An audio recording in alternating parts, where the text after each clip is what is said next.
And here we go again. Welcome to Around the Product Development, which is our weekly series where we deep dive in the world of digital product creation. And this is all in 25 minutes. Here we explore every stage from ideation to conversion and monetization, providing you with actionable insights and practical knowledge. Each week, we bring you fresh perspectives from industry experts, giving you the opportunity to learn directly from their hands-on experience. All this is possible thanks to our Agile Product Builders community, which is a Slack community powered by Boldare, digital product creators and consultants. And today, I'm extremely thrilled to introduce Mariana Tinoco Rivera. She's an experienced product manager currently at Bose, as far as I know, and former Google, with a strong background in technology, product strategy, and team management. And Mariana has been a driving force behind innovative, user-centered solutions. But today, not about the product, maybe as we think of it, because Mariana is also passionate and advocate for diversity and inclusion. And today, she will share how these principles drive both product success and organizational culture. Welcome. I know I try to introduce a bit of my guests every time at the beginning, but Mariana, if you could just share a brief introduction of yourself would be amazing. Sure. Thank you, Oskar, for having me. And yes, I'm a product manager currently, but I think a huge part of my background is also in journalism before being a product manager. So that is a huge part of my career as well. I was a journalist in Mexico for about 10 years, which is where I'm from. And I transitioned from that to product management like about 6 years ago. So that's also a huge part of what I want to talk about today. All right. Yeah, I believe we can start from it actually. What was a driving force behind it, like such a transition? Yeah, first I've been passionate about content my entire career, even going in as a product manager.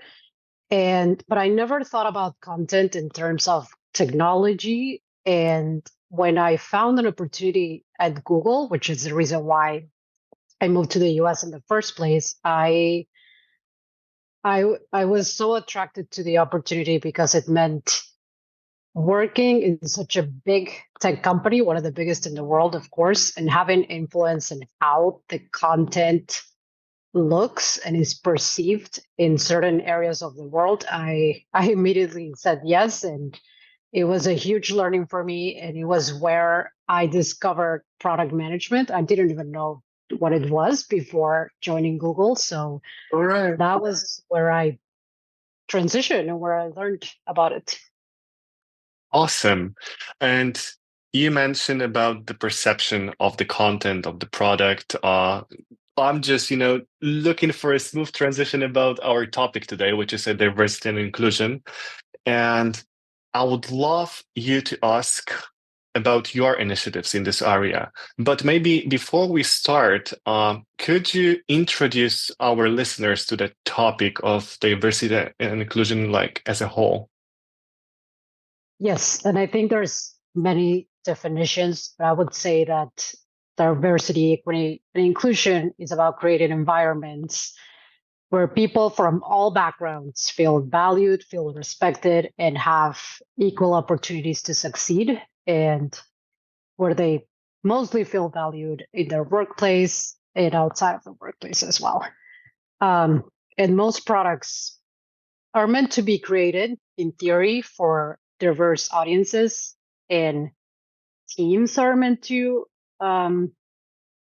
prioritize in some way DEI and build accessible products, but that is different in theory as you do it in practice. So that's how I would define it in general terms. Thank you. And you said that the theory is all most often, be different than the, let's say, the hands-on experience, the practical implementation, practical approach, right? So this is gonna be my next question. How do you personally define diversity in the context of the product management, and why it's important to you personally as product manager? We can Uh, focus on this practical way, you know? yes, I think in the terms of product management, it's it's very important to look at it from different angles. Um, one thing is the product. One thing is how the people that are creating the product look at diversity, and this is from the core of the culture within that. So I feel like it can be a separate thing in most cases.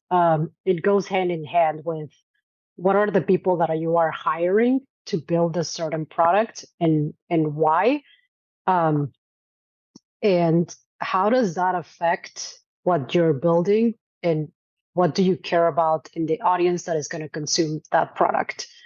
Um, so I'll give you an example. At Google, Mhm. I was part of the Google News team when I first started, and my team was from all over, and that was part of the reason why I moved to from Mexico to the US, because I had experience with the Latin American news environment. At that point, the Google News team really cared that we represented different parts of the world and could influence the content at Google in that sense. So that was core to actually build the product um, in ways that it made sense for different regions. And no matter how good the intention was of the US product managers, there is there is no way, or it's very difficult for them to know, or it might take years for them to do the research to know what the people in Poland, the people in Mexico care about or want to read about. So bringing that diverse team was what were really gave us a different perspective of what the product should look like internationally. And this is a very straightforward, international example. But even if you build a product within the same country, just you don't have an international reach, there are a lot of ways that you can look at diversity for your product and question within the team what groups of people are you trying to reach and what groups of people you're excluding in that process as well. Mhm. Um, and this is something that I think has to be questioned from the very beginning.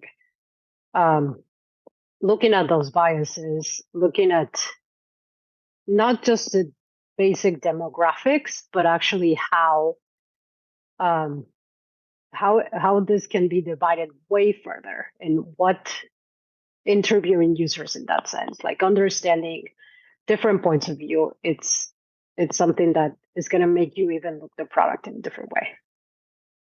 Yeah, definitely, definitely. And setting the as you said, the broad target audience from the very beginning, having explicit description and differences, how we're going to approach those different audiences. It's crucial whenever you create, develop anything in terms of digital project, right? Not only digital, Yes. but most often. Yeah. All right, you mentioned diverse teams.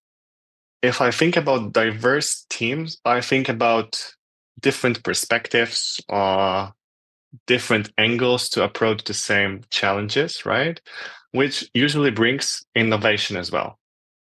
Uh, could you share some more examples, like where a diverse team led to, let's say, more creative way to approach some of these target audiences or the biases on the way to, actually create this market fit for this particular audiences? Do you have any? Yes, I think. Well, yeah, like I said, building the diverse team from the very beginning is Mhm. important. Um, and this goes in phases from like the interview process to the point where you have a team that you consider diverse, because again, there's different definitions of this.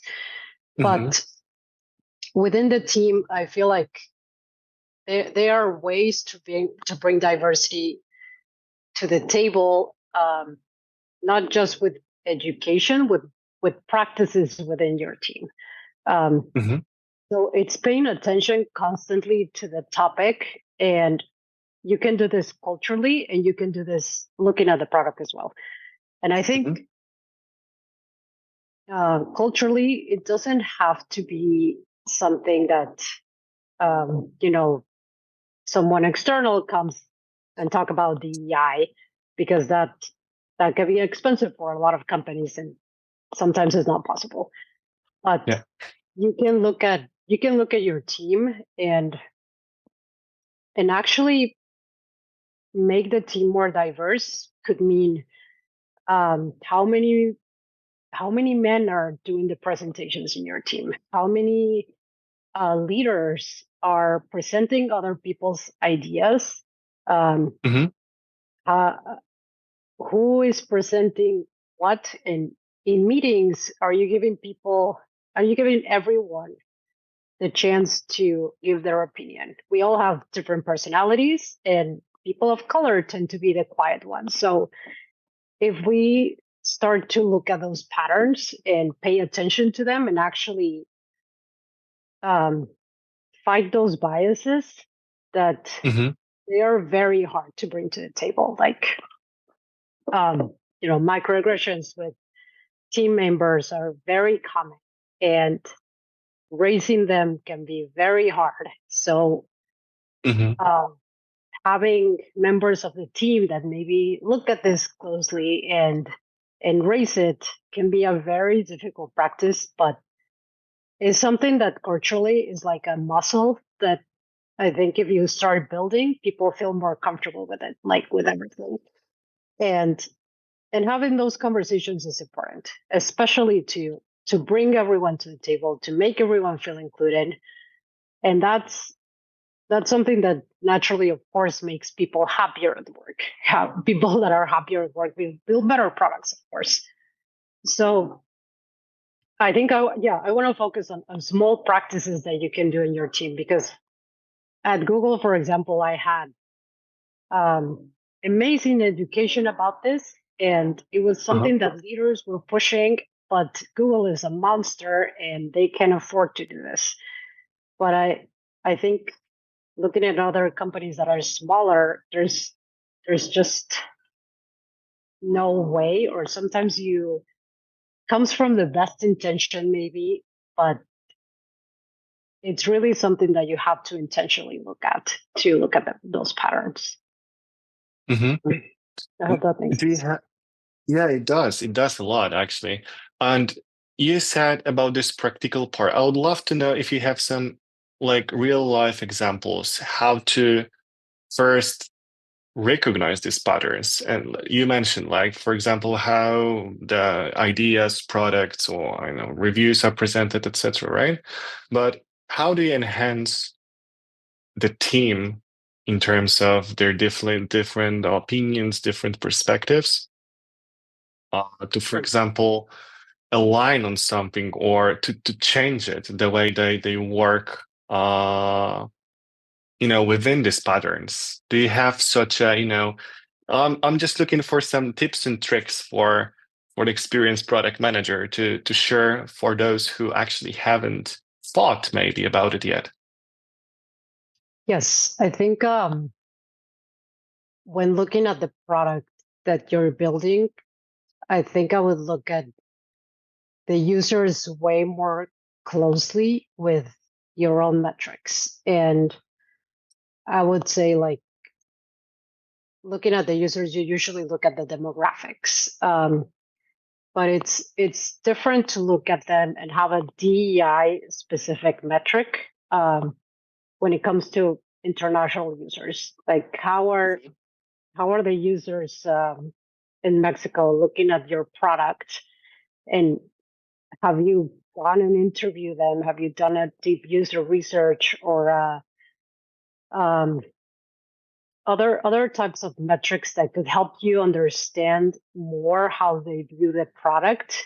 And usually in the most of the companies I've been in the US, we test things in the US first. So Hmm.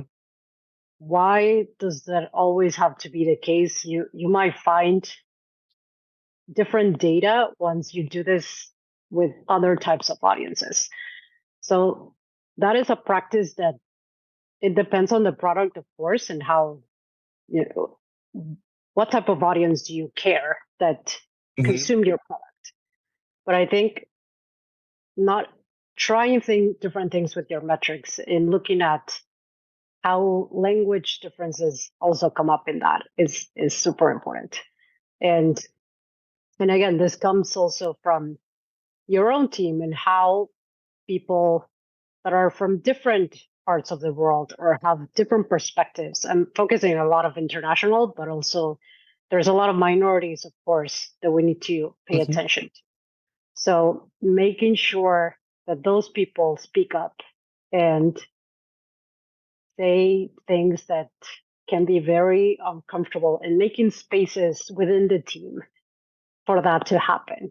Um, and this is something that is very hard, and I actually haven't seen this in most companies, but having monthly DEI talks and someone, either an outsider or someone at the company, leading those talks and saying, Hmm. asking questions about what are the biases that we could have as a team um, within our culture, with our products. And this doesn't mean that this type of talks will give you the answers straight away, because it's a hard conversation to have. Um, but it will give you at least a space for people that are feeling like outsiders in some way to maybe speak up. And I'm saying this from my own experience as well, because I work mostly in a white male environment, and that has been the case since I got to the US and I lived here. And it's very hard to, give be the person that is always trying to push for that. And um, people of color usually have to push for these topics, and it's something that we should all be talking about, not just the people that are on this side of things. Um, so yes, creating those spaces very intentionally, I think it's a great way to notice. Hmm. Hmm. Yeah, definitely agree. I work myself in a very international company, and as well, like as you said, providing such a safe space just to speak up, because sometimes we do not even recognize these biases, and just for people to speak up about these patterns, about like how they approach things, what are their perspectives, help them a lot to open up. And especially when you start, I mean, like, start your new job, new position in such a company, for example, at your perspective, right? When there is like a very let's say oriented into one or multiple let's say areas, it's super hard to get through and just have your own voice and to speak up with your ideas, with your perspectives, with your thoughts. Definitely agree. And I would love to ask you about the advice. Let's say the organizations are just starting their journey in creating such inclusive, diverse product teams, even not the product teams, in general teams. So, what would be the first steps they should take? These To spaces build or it. some, yeah, exactly, to build such a diverse, inclusive environment around it. Would you start with these safe spaces, or are there any, I don't know, maybe building contracts or something you have in mind, or just cross your Yeah, cross your mind whenever you think it? yeah. I think there's different ways, and I would look at first the hiring process is the first step to build this type of teams. And I think that's even in the interview process, I haven't really encountered interviews or where this is some sort of question or this topic is addressed. And I feel like that's very important. And unfortunately, white men in the US, I'm speaking of the US because I live here and experience that here, have better opportunities, get more advantage. So in a job description, when 10 years of experience are requested, and if you look at data around this, even most women wouldn't even go for the job because that amount of years creates some sort of intimidation that I'm not even going to apply. So even in job descriptions, you see a lot of them that say, yes, we want to include everybody, and it feels like it's not very an intentional thing, but a checkbox to have. But if you're really paying attention to these details, they are very important. And of course, companies that sponsor visas to international positions, that it would be an amazing case scenario, but we know most companies don't do that. So how can you change those little details to be more inclusive and to say this background looks very different from what I'm looking for, but the skills that they have in that can transfer into this job as well. So I think that's super important. And also within the job, like you're saying, I think we all have these trainings for DEI in most companies for things to do and things not to do, but that again looks very different in practice. So creating those spaces and actually giving practices within the team to have everybody speak up, it's a good first step to do more things, like give more people to do a chance to do a presentation. This is a good way to build their speaking skills. Like small details are important. And one thing that I would say also is, like, when I moved to the US, I started to realize, how Americans, from the moment they're in school to the moment that they're working, they love to speak, and be very loud. So It's that's actually true. Yeah. Same. yeah. I have the When same feeling. True. yeah. And that's something that is very rewarded here.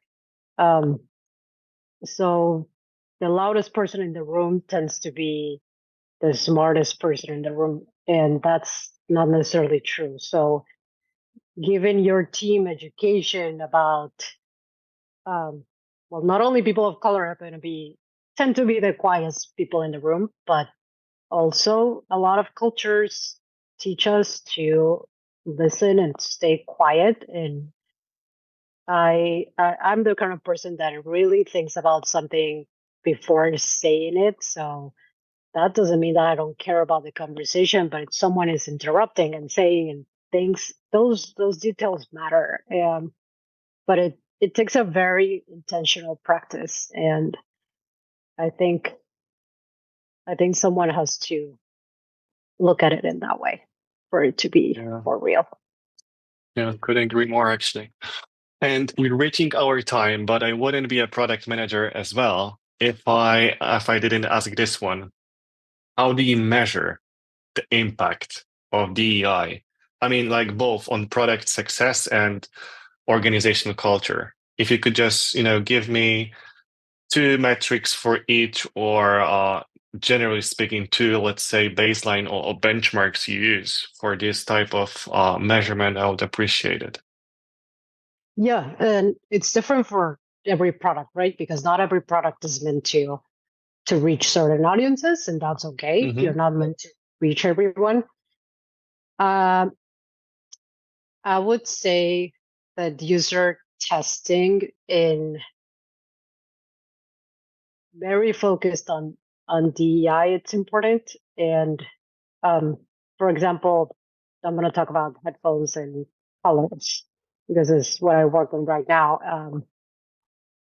How doing some sort of interviewing users about the colors is important as well. How are they perceiving that we only have two colors for this type of headphone? We only have lilac and gray. And that type of division can be very male and female. So you probably look at it that way in your Google Analytics or whatever dashboard you use for the audience that you're reaching. But what about going further and looking not just at the age, but where are the people, what are the tendencies that they have to consume color? And I feel like for me, interviewing users and being very intentional about I'm going to interview, I don't know, to give a number, 10 users that are in this specific location with this specific preferences, because I'm just interested to know how they feel about this feature or color or whatever. And getting that deep is something that it might give you data that you want to look for and expand on that. I think this can be very hard because of course you're going to have to you come with a bias to most things. You come with a bias to that interview. But yeah, it creates like it creates like an open-minded situation where you know that those people might expand the data in some way. So I feel like it's very important to design in that way as well. And this affects many phases of the product, from design, from experimentation, and it's something that is important to look from the very beginning. Yeah, agree. Unfortunately, we reached our time, but I believe the webinar is supposed to at least last another 2 hours to just, touch the ice top of this one, right? So thank you so much, Mariana. Very informative time. Dear audience, if you are interested in joining Agile Product Builders community, do so. As I said, this is a Slack community powered by Boldare, and I would already love to invite all of you to our next episode, which is next week, as usual. So thank you so much. Have a great day ahead. Hope to see you soon, Mariana. Talk a bit more. Thank you, Oskar. Bye. Bye. Thank you.